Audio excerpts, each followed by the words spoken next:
بنا دیا۔ جب 4 سال کی عمر ہوئی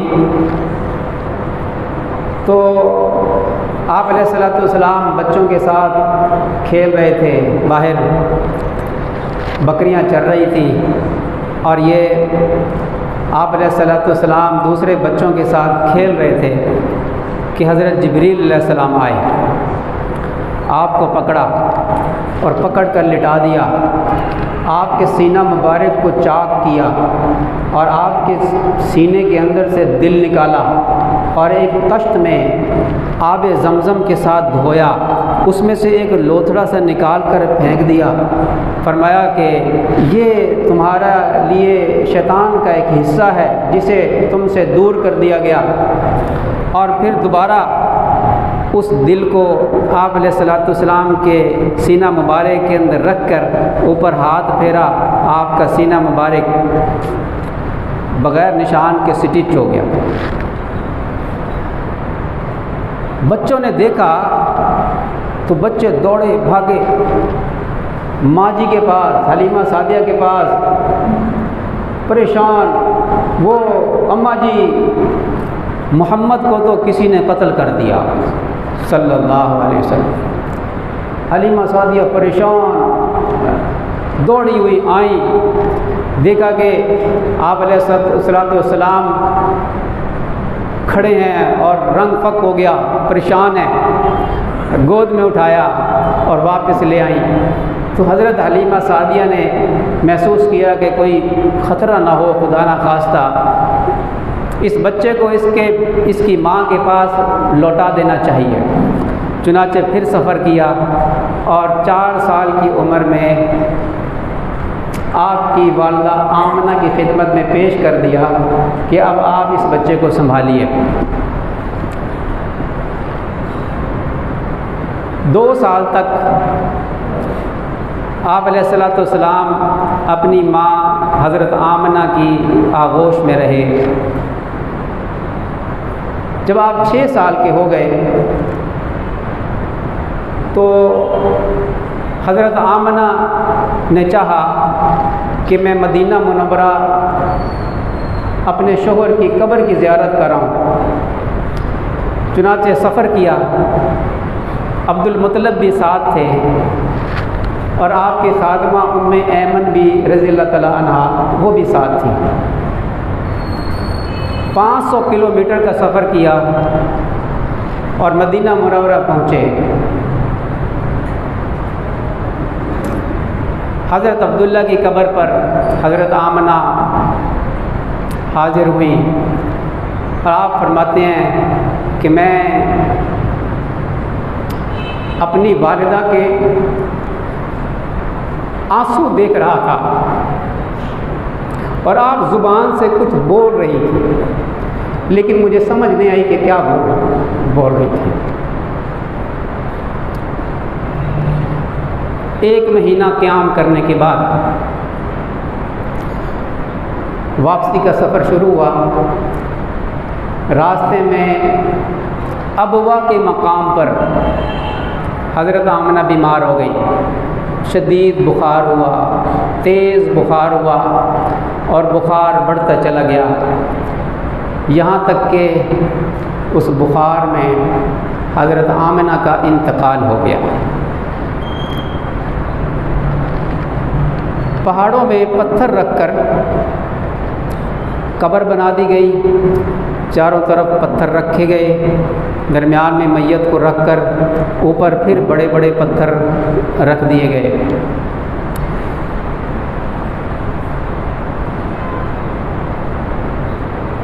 نبی کریم صلی اللہ علیہ وسلم 6 سال کی عمر، دادا عبد المطلب ساتھ، پہلے بیٹا عبداللہ فوت ہو گئے، وہ ایک صدمہ، پھر بہو فوت ہو گئی، وہ ایک صدمہ، 6 سال کا بچہ یتیم ہو گیا۔ دادا کے دل میں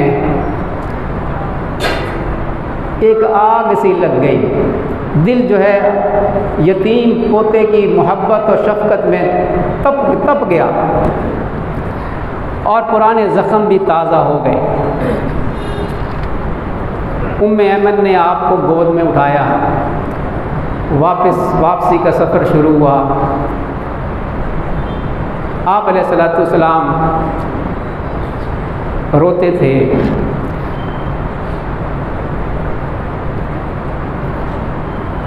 اور ماں کی قبر سے لپٹ گئے۔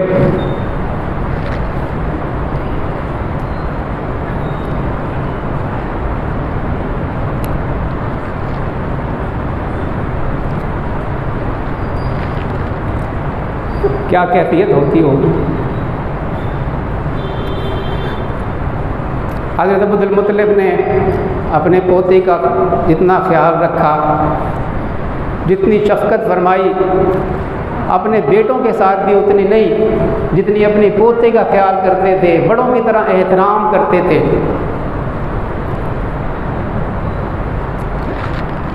خانہ کعبہ کے جو حتیم ہے، حتیم کوئی 6 ہاتھ کے فاصلے تک حتیم ہے، تو 3 صفیں بنتی ہیں۔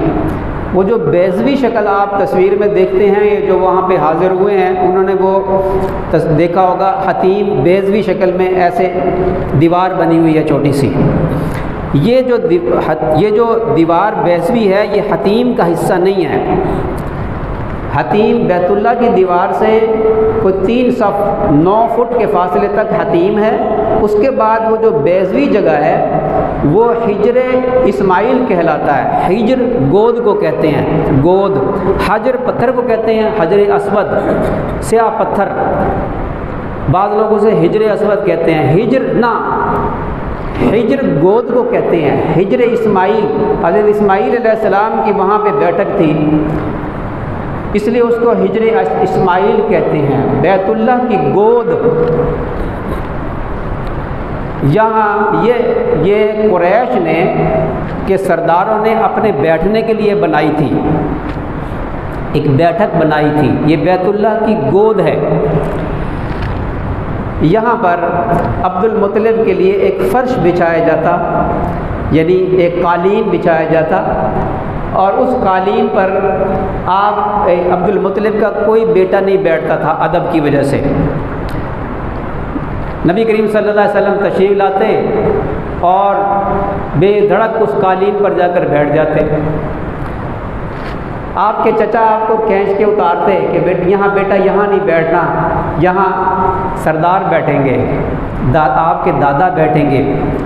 حضرت عبد المطلب نے دیکھ لیا کہ پوتے کو ایسے یہ ہٹا رہے ہیں، فرمایا نا میرے اس پوتے کو نہ ہٹاؤ۔ عبد المطلب آ کر وہاں بیٹھتے اور اپنے پوتے کو اپنے ساتھ بٹھاتے اور آپ کی کمر کو سہلاتے اور فرماتے کہ اس کو یہاں بیٹھنے سے نہ روکا کرو کہ یہ بڑی شان والا ہے، یہ بڑی نرانی شان والا ہے۔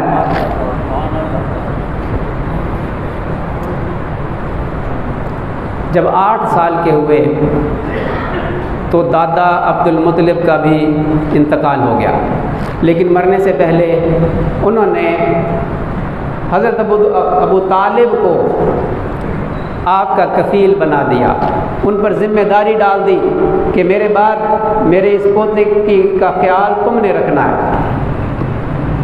چنانچہ حضرت ابو طالب بھی نبی کریم صلی اللہ علیہ وسلم کو اپنے بچوں سے زیادہ چاہتے تھے اور بچوں سے زیادہ خیال رکھتے تھے۔ اللہ، ایک مرتبہ مکہ مکرمہ میں قحط ہو گیا، لوگ ابو طالب کے پاس آئے اور آ کر کہنے لگے کہ بہت خشک سالی ہو گئی ہے، بڑا قحط ہو گیا ہے، تو آپ بیت اللہ کے پڑوس میں رہنے والے ہیں تو چلیے دعا کیجیے۔ ابو طالب، راوی یہ کہتے ہیں کہ ابو طالب ایک بچے کو لے کر وارد ہوئے بیت اللہ میں۔ وہ بچہ اتنا حسین تھا کہ اس کا چہرہ ابر آلود سورج کی مانند، کہ جیسے ابھی ایک گہرا بادل سورج سے چھٹا ہو، ایسا حسین اس کا چہرہ تھا۔ اس نے ابو طالب کی انگلی پکڑی ہوئی تھی ابو طالب اس بچے کو لا کر، اس کے گرد اور بچے بھی تھے، لیکن وہ ایک حسین بچہ سب میں نمایاں، ابو طالب نے اس بچے کو بیت اللہ کی دیوار کے ساتھ اس کی کمر لگا کر بٹھا دیا۔ آسمان پر ایک ٹکڑا بادل کا نہیں تھا، لیکن وہ جو ہی وہ بچہ بیت اللہ کی دیوار سے ٹیک لگا کر بیٹھا تو ہم نے کیا دیکھا کہ آسمان پر مختلف اطراف سے بادلوں کے ٹکڑے آنا شروع ہوئے اور مل کر ایک گہرا بادل بنا اور اس زور سے برسا کہ مکہ مکرمہ کے اندر سیلاب آ گیا۔ ہر چیز سرسبز و شاداب ہو گئی، ہریالی آ گئی، چرند پرند سب سیراب ہو گئے۔ اس واقعے کا ذکر کرتے ہوئے ابو طالب نے بعد میں ایک شعر کہا، وَأَبْيَضُ يُسْتَسْقَى الْغَمَامُ بِوَجْهِهِ سِمَالِ الْيَتَامَى حَفِيظُ الْإِرَامِلِ عِصْمَةُ الْإِرَامِلِ۔ وَأَبْيَضُ، خوبصورت چہرے والا، نورانی چہرے والا، وَأَبْيَضُ يُسْتَسْقَى الْغَمَامُ بِوَجْهِهِ، اس کے چہرے کے طفیل بادلوں کا اور بارش کا فیضان طلب کیا جاتا ہے۔ سمال الیتامہ، جو یتامہ کا، جو یتیموں کا والی ہے اور بیواؤں کا وہ محافظ ہے، یہ شعر کہا ابو طالب نے۔ جب آپ علیہ الصلوۃ والسلام کی عمر مبارک 12 سال کی ہوئی تو ابو طالب ایک قافلے کے ساتھ تجارت کے سفر کے لیے شام روانہ ہوئے۔ شام میں ایک علاقہ ہے بصرہ یا بصرہ، یہ شام کا ایک شہر ہے۔ جب وہاں پہنچے، قافلے نے پڑاؤ ڈالا تو وہاں ایک راہب رہا کرتا تھا، اس کا لقب تھا بحیرہ اس کو کہتے تھے، جرجیس نام تھا۔ وہ اپنے گرجے سے نکلا نہیں کرتا تھا۔ جب اس قافلے نے پڑاؤ ڈالا تو وہ اپنے گرجے سے نکلا اور اس قافلے میں آیا۔ اس قافلے والوں کو کہا کہ تمہارا سردار کون؟ یہ ابو طالب۔ انہیں کہا کہ میں تمہاری دعوت کرتا ہوں، میری دعوت قبول کرو۔ حضرت ابو طالب نے دعوت قبول کر لی۔ جب کھانے کا وقت ہوا، دوپہر کا وقت تھا، ایک گھنا درخت تھا، اس درخت کے سائے میں یہ قافلے والے بیٹھ گئے۔ بحیرہ نے پوچھا کہ آپ کے علاوہ کوئی اور بھی ہے؟ انہوں نے کہا کہ ہاں، ایک بچہ ہے جوان 12 سال کا، وہ اونٹ چلانے گیا ہے۔ بحیرہ نے کہا کہ اسی کی خاطر تو میں نے یہ دربان سجایا ہے، اسے بلاؤ۔ چنانچہ آپ کو بلایا گیا۔ سائے میں تو سب بیٹھے ہوئے تھے، سائے کی کوئی جگہ نہیں تھی۔ تو آپ علیہ الصلوۃ والسلام ایک طرف دھوپ میں بیٹھ گئے۔ لوگوں نے کیا دیکھا کہ درخت کی شاخیں اسی وقت اپنی جگہ سے ہلی اور نبی کریم صلی اللہ علیہ وسلم کے اوپر آ کر رک گئی۔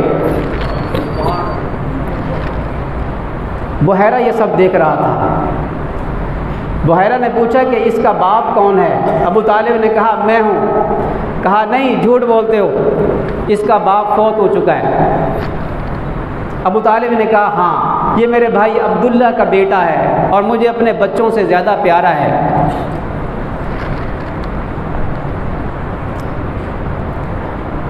بحیرہ نے کہا کہ یہ سید العالمین ہے اور اللہ تعالیٰ ان کو مستقبل میں رحمت للعالمین بنائے گا۔ سبحان اللہ۔ ابو طالب نے پوچھا کہ آپ کیسے کہتے ہیں یہ بات؟ کہنے لگا کہ جب آپ کا قافلہ اس وادی میں اتر رہا تھا تو میں نے دیکھا کہ کوئی درخت اور کوئی پتھر ایسا نہیں تھا جو اس کے سامنے سجدے میں نہ چلا گیا ہو۔ اور یہ درخت اور یہ پتھر نبی کے علاوہ کسی انسان کو سجدہ نہیں کرتے، اور میں ان کی مہر نبوت سے پہچانتا ہوں۔ کرتا ہٹایا، پیچھے دو شانوں کے درمیان یہاں کبوتری کے انڈے کی طرح یا سیب کی طرح کا کہ مہر نبوت یہاں پہ ثبت تھی۔ پھر بحیرہ نے کہا کہ آپ اس بچے کو شام نہ لے کر جائیں، وہاں کے یہودیوں سے اس کو خطرہ ہے، آپ اس کو واپس مدینہ مکہ مکرمہ بھیج دیں۔ چنانچہ ابو طالب نے کچھ غلاموں کے ساتھ آپ صلی اللہ علیہ وسلم کو مکہ مکرمہ بھیج دیا۔